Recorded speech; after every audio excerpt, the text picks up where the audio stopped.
Il était fils d'un des acteurs de la troupe du roi Stanislas Leszczyński. Il débuta à la Comédie-Française en 1772, et réussit parfaitement dans les rôles de petits maîtres, de courtisans, de mauvais sujets. On ne se lassait pas de l'applaudir dans Le Chevalier à la mode, d'Ancourt, L'homme à bonne fortune, Baron, et surtout dans Le Marquis de l'École des bourgeois, d'Alain Val. Dans la nuit du 2 septembre 1793, il fut arrêté, avec 12 autres acteurs du théâtre français restés fidèles à la monarchie, en tant que suspect, et enfermé à la prison des Madelonnettes, pour avoir joué une représentation théâtrale jugée séditieuse.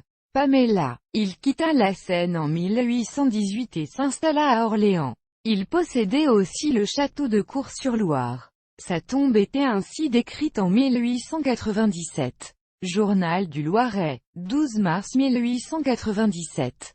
Fleury, le charmeur d'une génération depuis longtemps disparue, repose au cimetière Saint-Jean, dans l'allée principale à main droite. En se dirigeant vers les grandes chapelles, une pyramide tronquée en pierre grisâtre toute rongée de mousse et précédée d'un carré de pâle gazon, marque la place de sa tombe. Un flambeau ardent surmonté d'une étoile, emblème de son talent, lui sert de funèbre blason. Vers le sommet de la pyramide, une brève épitaphe dominée par une sorte de croix de Malte, résume ses titres et la vie du défunt. Abraham Joseph Benard, Fleury, pensionnaire du roi, né à Chartres le 27 octobre 1750, mort à Orléans le 3 mars 1822. Après la destruction du cimetière Saint-Jean, sa tombe a été transférée au nouveau cimetière, section C, près de l'allée de l'Ouest.